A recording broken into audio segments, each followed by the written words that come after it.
Луиза Хей. Әйел даналығы. Біздің сенімдер.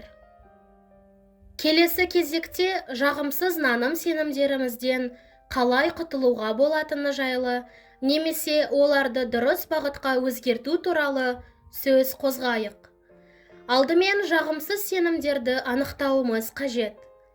Көпшілігіміз неге сенетініміз туралы толық біле бермейміз.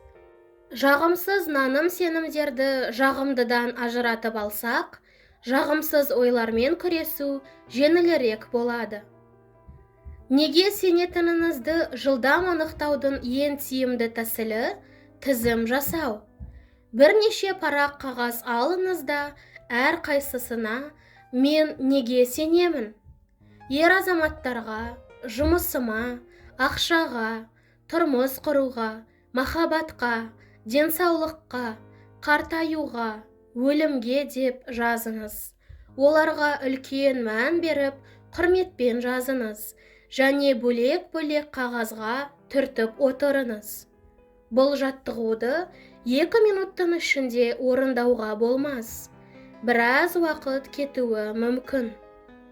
Тізім жасап болған соң, оларды оқып шығыңыз. Кез келген позитивті, шығармашылық ойларды белгілеп қойыңыз. Осыларды есте сақтап, одан әрі нығайту керек. Түрлі түсті қарындашпен жағымсыз немесе кері әсер ететін сенімдерді белгілеп шығыңыз.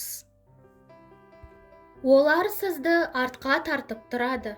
Сондықтан бұл ұнамсыз сенімдерді өзгертуге немесе қайта қарастырып, олардан құтылуға тырысыңыз.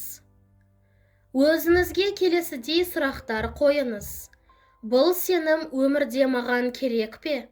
Олардың әрі қарайда болғанын қалаймын ба?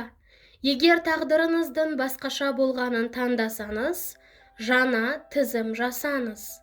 Әрбір негативті аффирмацияны барлық сенімдер аффирмация деп алып, жағымды жаққа өзгертіңіз.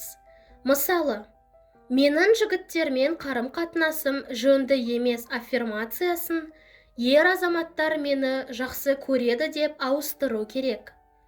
Мен ештеңеге татымаймын деген сөзді мен өзіне сенімді, жетістікке жеткен әйелмін сөздерімен алмастыру қажет.